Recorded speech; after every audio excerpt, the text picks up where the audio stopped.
Good evening, good evening, good evening, everyone. Hope y'all are having a relaxing, enjoyable Sunday. This is yours truly, Cedric Jenkins. Want to come on here and share some tax tips. We're coming up on the end of the year, and it'll be time to file taxes. There's some things that we need to know. There's some new tax laws that came about under this new administration, and so we need to be mindful of that because of the fact that how we earn our money is basically determines how we're going to be taxed on what we earn. So we need to understand tax laws. And I'm here to help simplify that because I know tax law can be a little bit complex. Actually, not a little, a lot. There's some complexity to it. So you just need someone in a middleman, if you will, to kind of translate, be the translator, and help you all understand what that is all about. Give me a second here. I want to share my screen in a couple of places. And then once I do that, then we're going to go ahead and jump right into it and get on out your way. Give me a second. Okay. That's in that group. Let's share it here. Where is my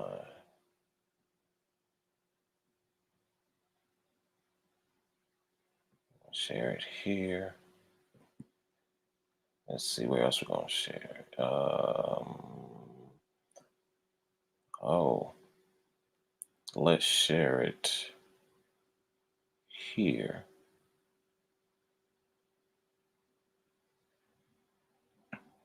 Okay.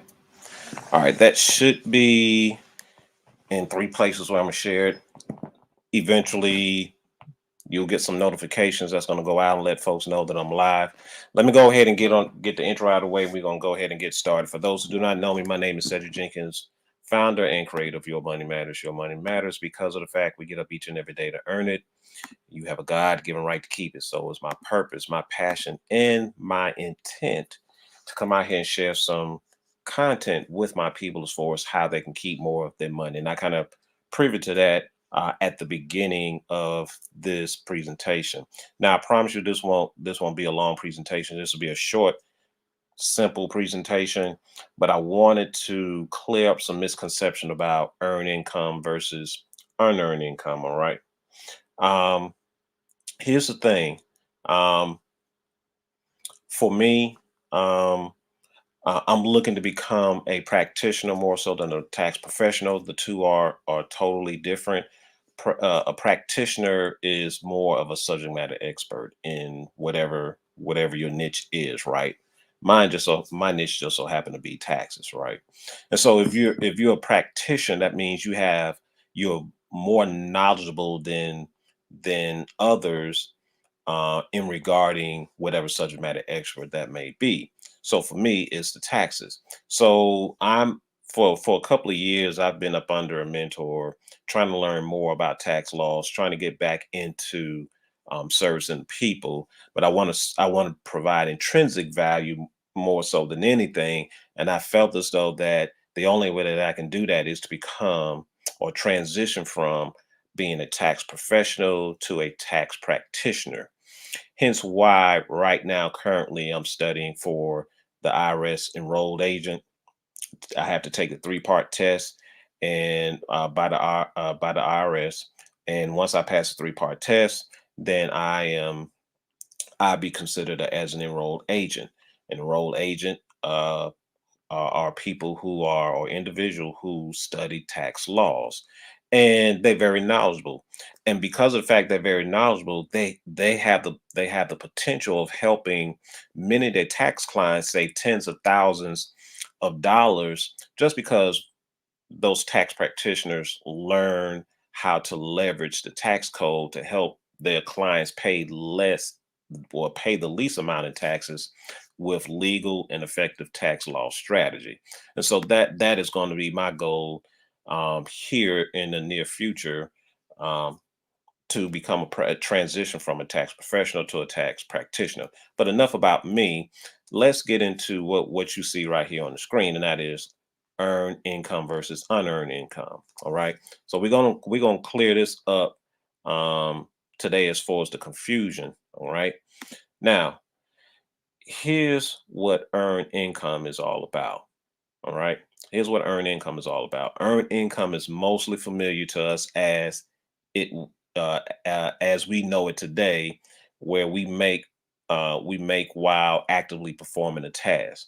So basically, that's us just going to work. All right.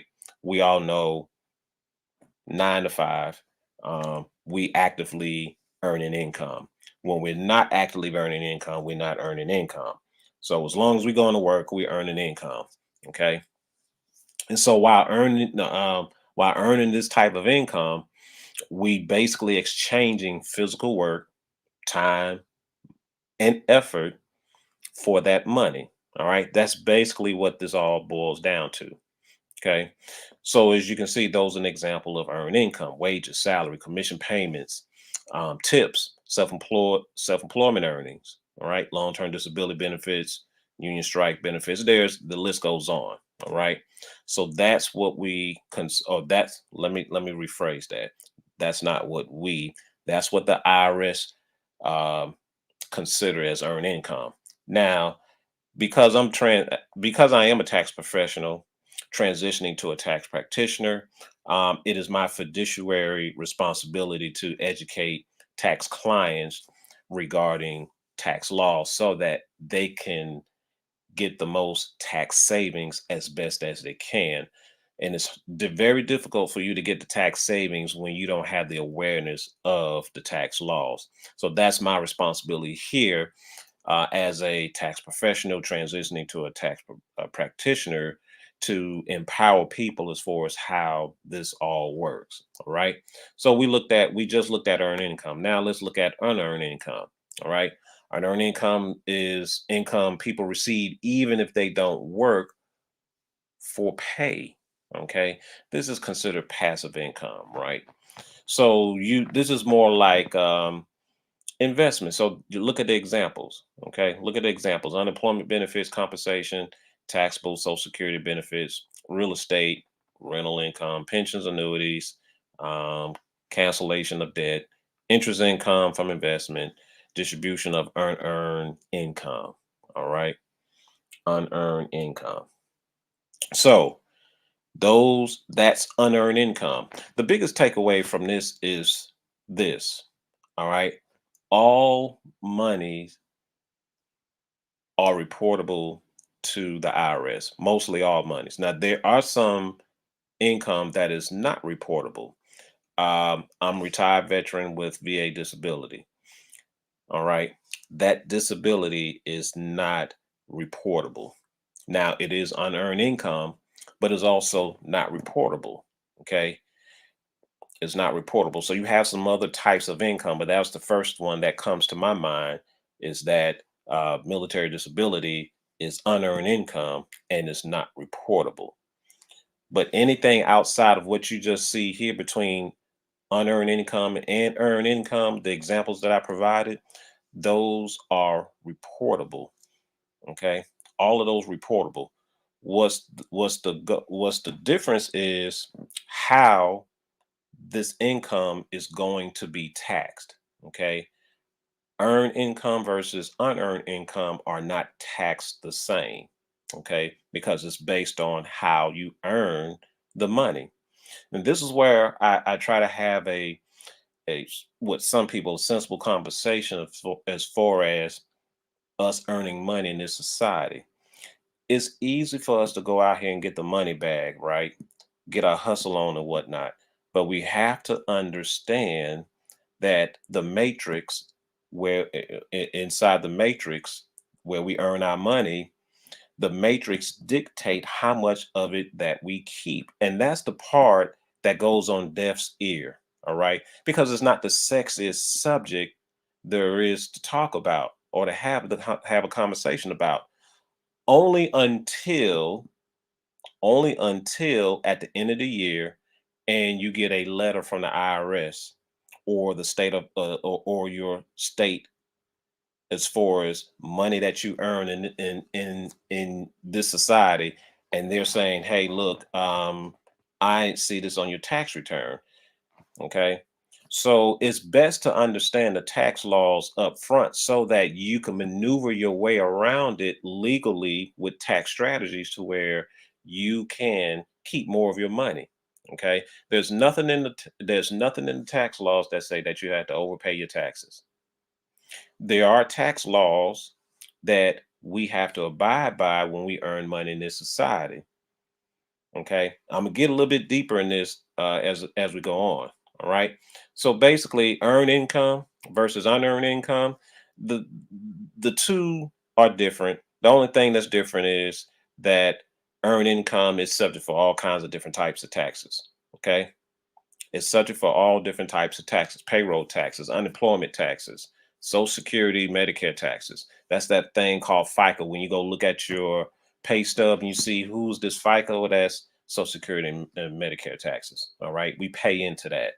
All right. So that people of age can receive Social Security and Medicare benefits. Okay.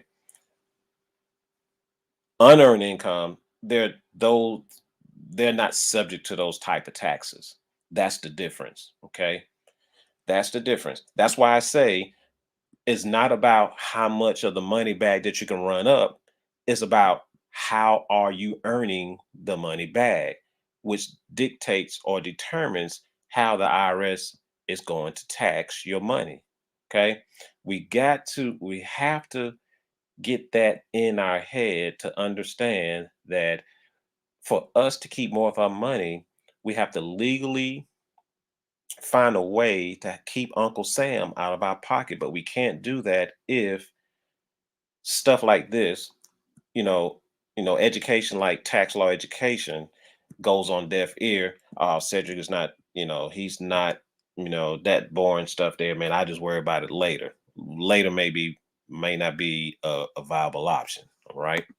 Now, we know we've been through a pandemic, right? And the pandemic has changed the way that we earn income due to the fact mass mandates. Um, and because of the pandemic, we've had a lot of brick and mortar business to shut down because of it, right? Because we didn't want to spread it or what have you. So the economy shut down for a little while. So a lot of us, millions of people lost jobs. Well, I ain't gonna say millions, thousands, hundreds of thousands of people lost jobs. Okay. Others started working from home. So we no longer have that in-person interaction anymore, um, like we used to um, um, before COVID. Okay. So COVID changed the whole dynamic as far as how we earn income.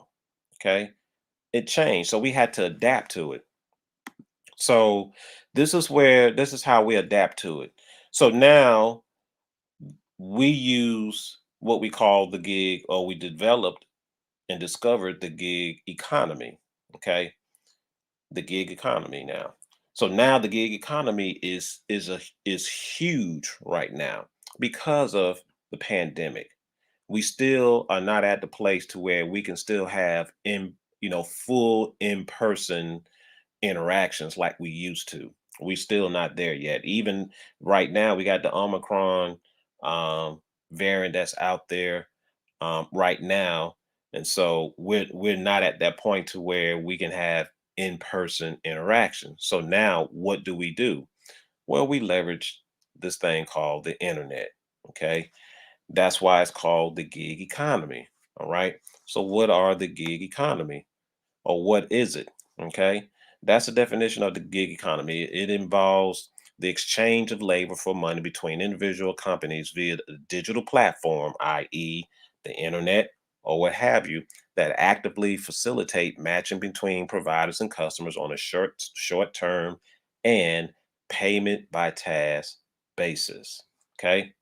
So here's some examples of the gig economy. Most of these you're familiar with. Uber, Uber Eats, Airbnb. The list goes on and on and on. Okay. But this is what we consider to be types of gig economy. When we're participating in gig economy, these are the form of payments that's being used for compensation for providing services to people. Okay, you got Venmo, you got PayPal, you got Cash App, you got Google Pay. All right, there's Apple Pay. There are more, right? But these are the uh, third party application that's being used to accept payments when we're providing a service. Okay, we had to move everything. Brick and mortar had now become click and order now, right? And we knew that that was going to come, but most brick and mortar did not make the transition until the pandemic forced them to do so. Okay, so now we're doing everything electronically. All right, and as a form of accepting payments, these are the third party applications that business owners are using to collect payment for their services. All right. So now, here's the thing about the gig economy and those who participate in. Here's some things you have to consider. Okay. As I mentioned before, all income earned in this society is reportable. They must they must report all income. This is what the IRS is saying. You must report all income, even if the income is from a part-time, temporary, or side hustle, even if it's not reported on a form, a 1099K, 1099 NEC, 1099 miscellaneous, W-2, or what have you. And also, even if it's paid in the form of cash, property, goods, or virtual currency. We're not going to get into virtual currency as on this here, but as you can see, any income that is earned in this society has to be reported for tax purposes. All right.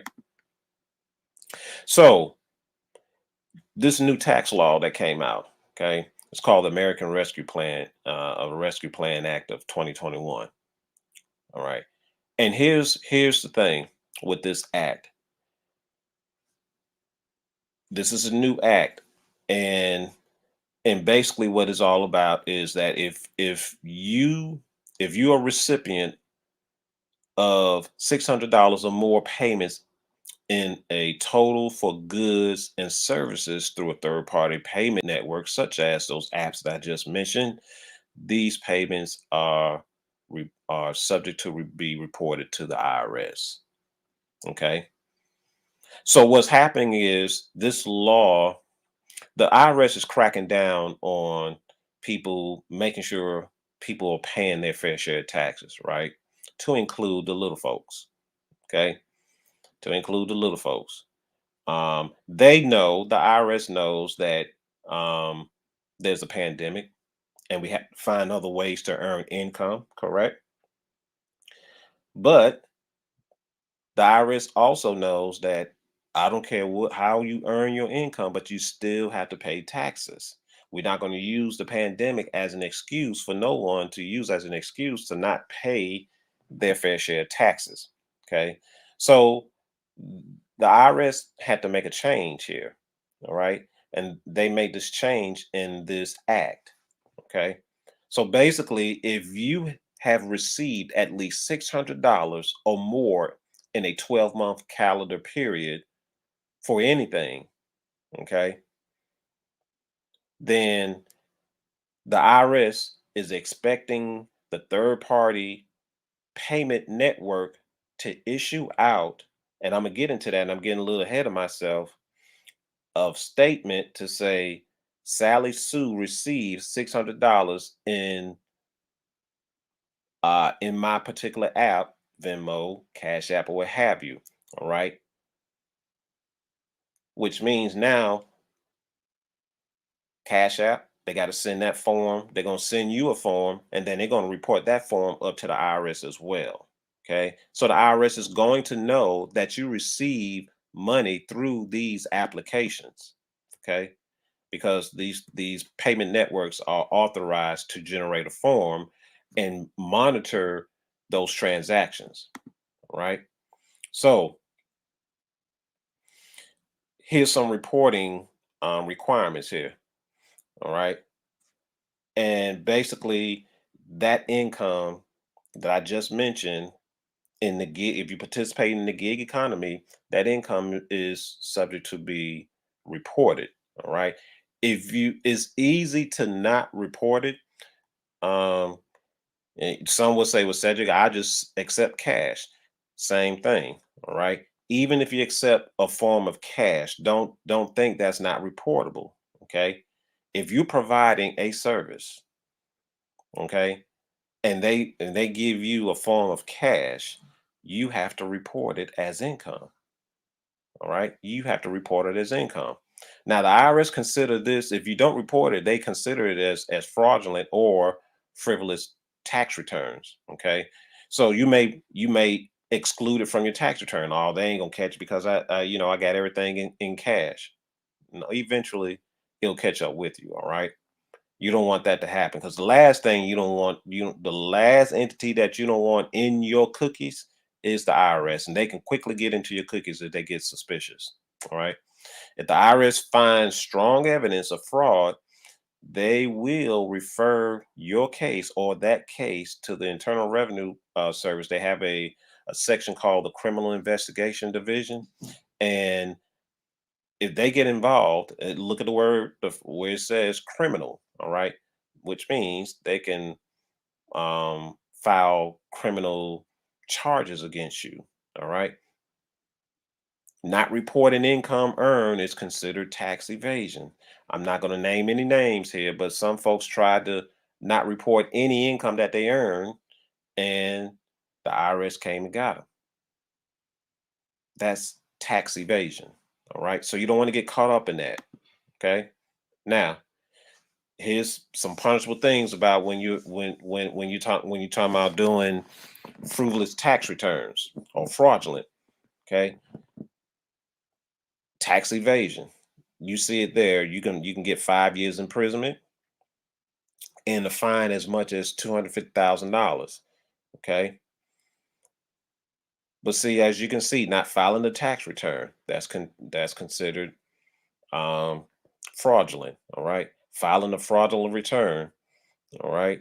Misrepresentation or conceal financial information. So you basically saying, yeah, I earned $20,000 in cash under the table, so I ain't gonna report it. I ain't gonna report it. All right. But that's not what you want to do. All right. Failing to pay taxes on that money that you earn under the table. The IRS says, I don't care how you earned it, you need to pay your fair share of taxes. All right. Got to pay your fair share of taxes. Now, let me talk about one particular um, um, gig economy offering, and that is OnlyFans. Okay, and anybody who sees OnlyFans know what OnlyFans is all about, right? Okay, during this time, all right, with the pandemic coming down and everything, people had to resort to find ways of earning income. Just like I said, and they start participating in the gig economy. All right.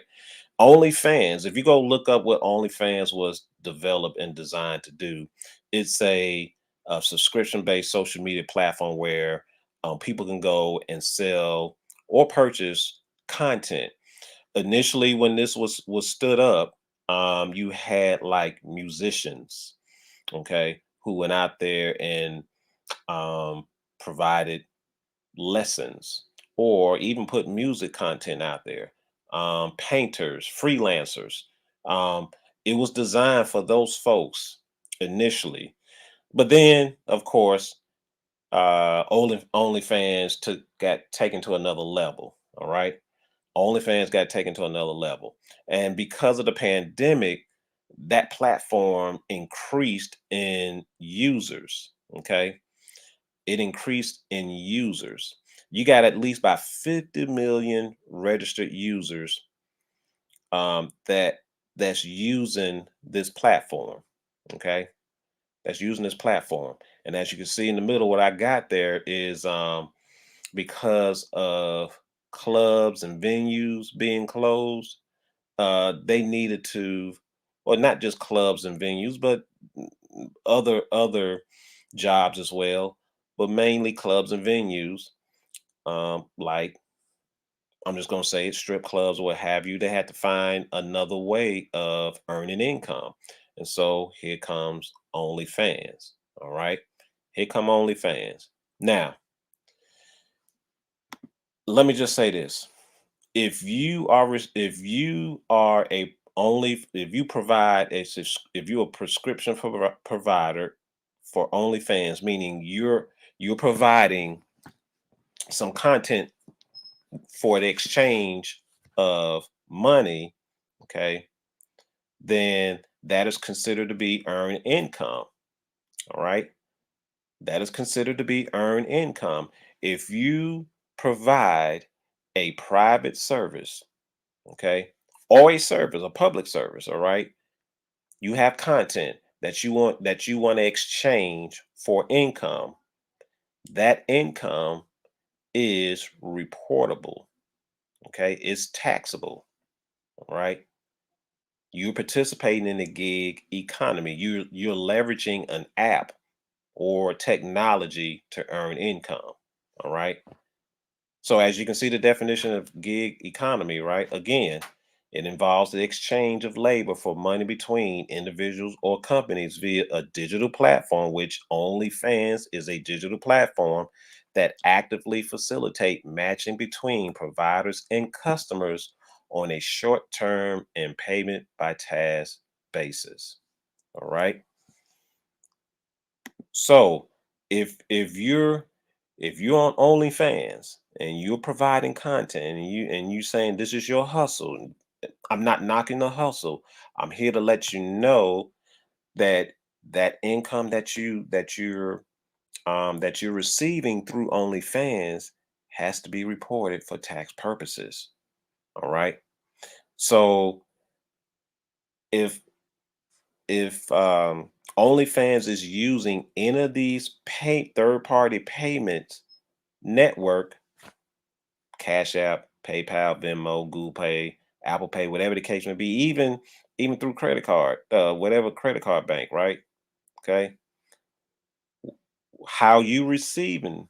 What's going to happen? You're going to get a statement at the end of the year. OnlyFans providers, you're going to get a statement at the end of the year from OnlyFans, and the statement is going to show you or illustrate how much money that you receive from your subscribers.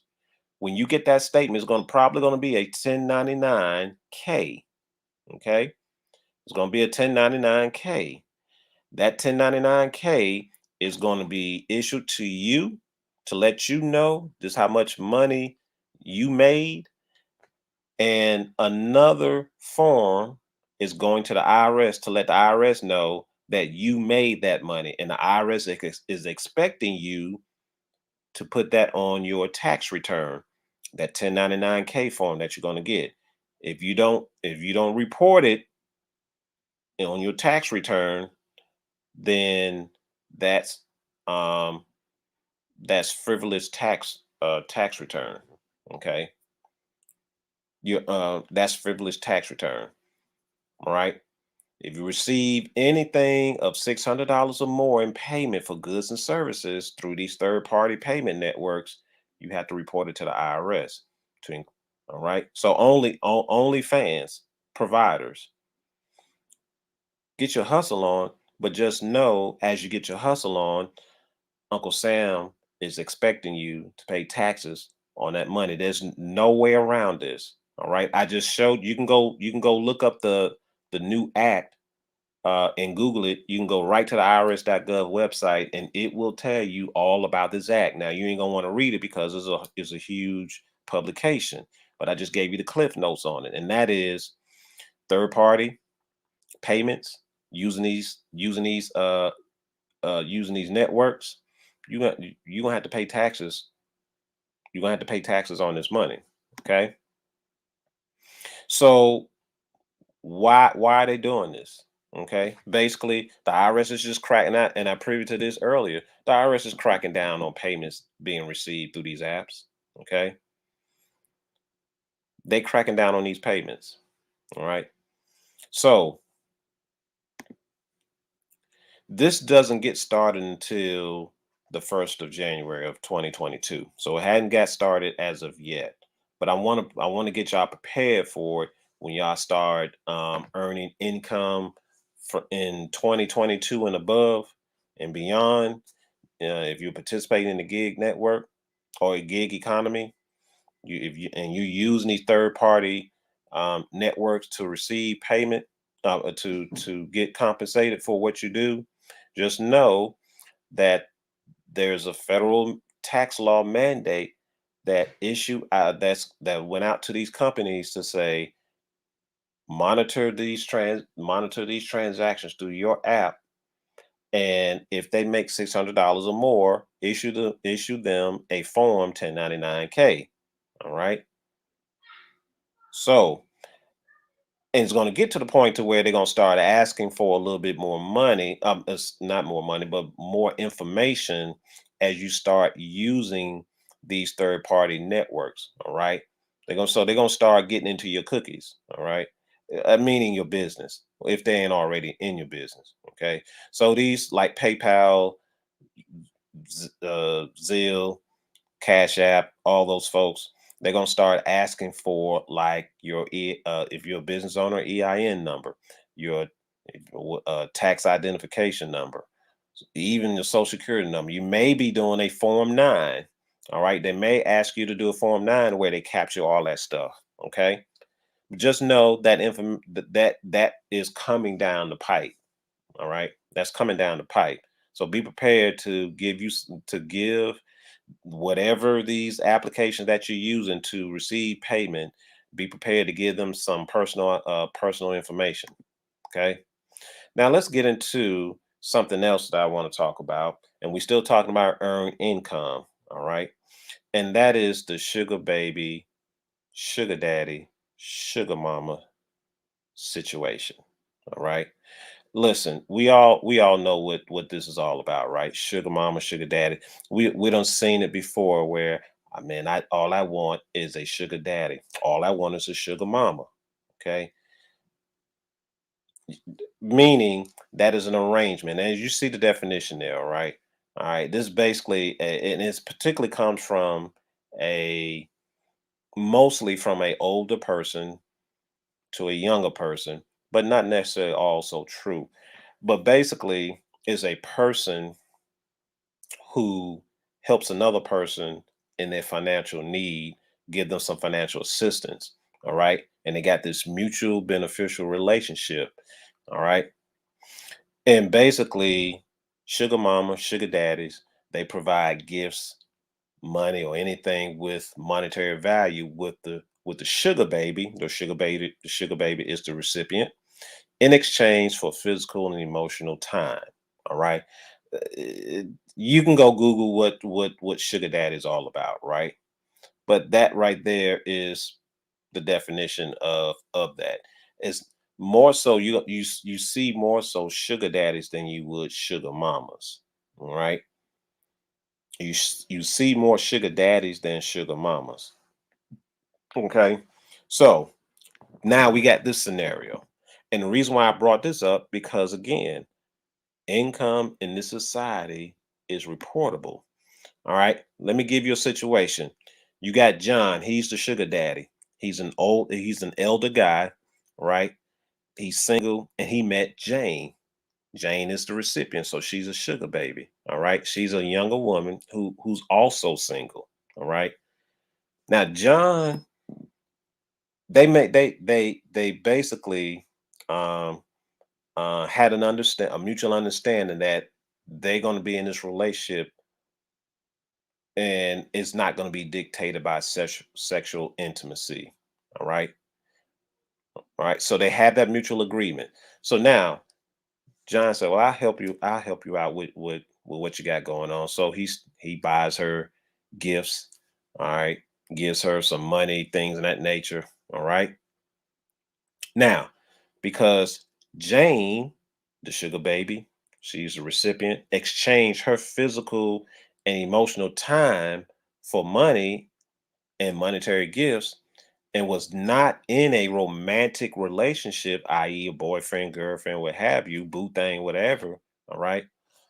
all income and property received will be treated as income by the IRS. Did y'all know that? Sugar babies, y'all, for those who say they want a sugar daddy, you're a sugar baby. You receiving you receiving money and property, some gifts, things of that nature for in exchange for physical and emotional time. Okay. The IRS consider that as income. All right.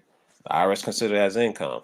Let's here's a scenario. All right. Now listen, y'all. This is just a scenario. I ain't trying to come up with all different types of scenarios to cover down on everything. I just I'm just going to use this one scenario. But the whole thing is to give you the perception of how this whole thing works. Here's a scenario. You got a sugar daddy out there. All right. You got a sugar daddy out there, and he looks like he got a lot of money. Okay. Look at what he's kicking out to the sugar baby. All right. He pays $2,500 a month for a lease for her to have a Ferrari. Wow. Okay. $550,000 for a waterfront condo. He puts her up in that. All right, $7,000 in student loan debt and $10,000 monthly allowance. Now the question is, how much does Sugar Baby have to claim as income? And the answer is $767,000. How did I come across that number? Well, let's look at everything. $2,500 a month lease, that's about $30,000. All right. Then you add the $30,000 to the $550,000 for the waterfront condo. Then you take that and add the $7,000 in student loan debt. Then lastly, you add the $10,000 monthly allowance times 12. Okay, that's about $120,000. Right. Now you add that all up, and that gives you $767,000. All right. Now somebody's probably going to say, "Well, Cedric, the student loan debt." Well, you. That's still money that was exchanged for them to take care of that debt. Okay. That's still money that was exchanged to take care of that debt. So yes, you do have to include that as well. Okay. Now, what's the reason why these can't be considered as gifts? There's a tax law that talks about substance over form doctrine. All right. And basically it's both a principle and a doctrine to ensure that businesses, um, financial statements provide an accurate and complete view of their business transactions, right? In other words, the IRS wants the business owners or these entities to be transparent. Okay, and because of that, all right, this substance over form doctrine, the IRS, the substance over the doctrine, this allows the IRS to ignore an arrangement's legal form and examine its actual substance, right? With the goal of preventing artificial structures from being used to avoid paying taxes. So basically, what that really means is this: we set up, and we see it all the time. You see taxpayers set up, you know, structures to where and they push the envelope on this, and it's very, you got to be very careful when you push the envelope with the IRS. Okay. And they set up some structures to where they use these structures as a pass through to prevent them from to avoid them from paying taxes that they legitimately owe. All right. And so the IRS is saying, I need you to provide, I need you to be transparent with me. Let me see your financial statements. If the financial statements are not, if we feel as though the financial statements not accurate, we have the power to ignore um, any of those arrangements that you have based on the substance that you provided, and we can ignore all these statements and disqualify you from those tax benefits that you're trying to claim. So that's basically what this substance over form doctrine is all about. Okay. So that's the reason why um, you can't be, these things can be classified as gifts. All right. It's the substance over form doctrine that prevents that. You can go Google that yourself. Okay.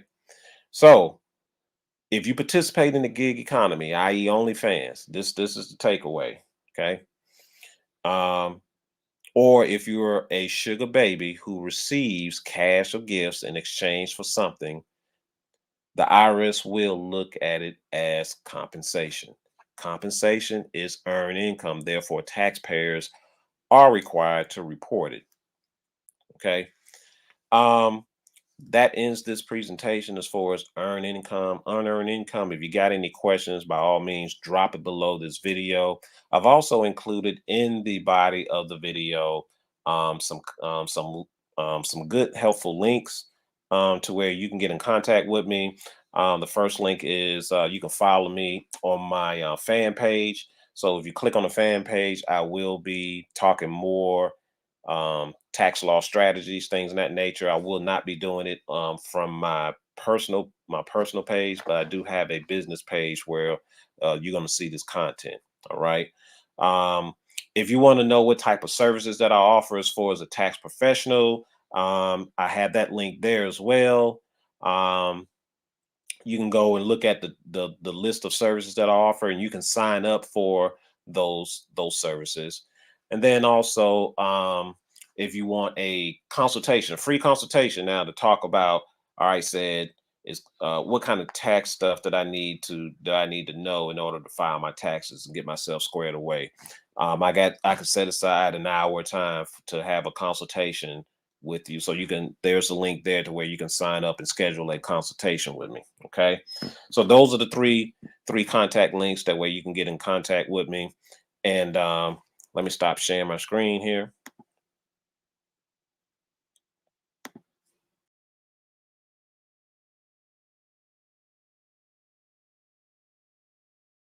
In here shortly. Yep. And so, um, but that ends this presentation. I hope it wasn't boring, but I hope you found some value to it. If so, please share, like, and comment. Y'all, for listen, y'all. I ain't trying to knock or judge how you earn your money, okay? Because it's tough out here. This pandemic had made it real rough for us to earn income. So we got to do what we got to do to earn income. But I have to remind you all there's a gatekeeper when we earn income, and we all have to answer that bell, and that is the IRS. Okay. You have to be mindful of the IRS tax laws. You don't have to get into the whole weeds of it.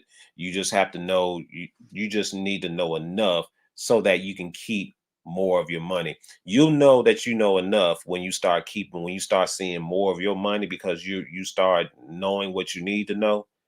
You start seeing more money start coming to your bank when you start learning more than what you know right now. But it's more to it, y'all, than going out here and breaking our necks, getting a part-time job, two full-time jobs, getting your hustle on, going after the money bag, losing all your sleep and all this stuff, trying to keep inflation from keeping you from having a lifestyle that you want to have, right?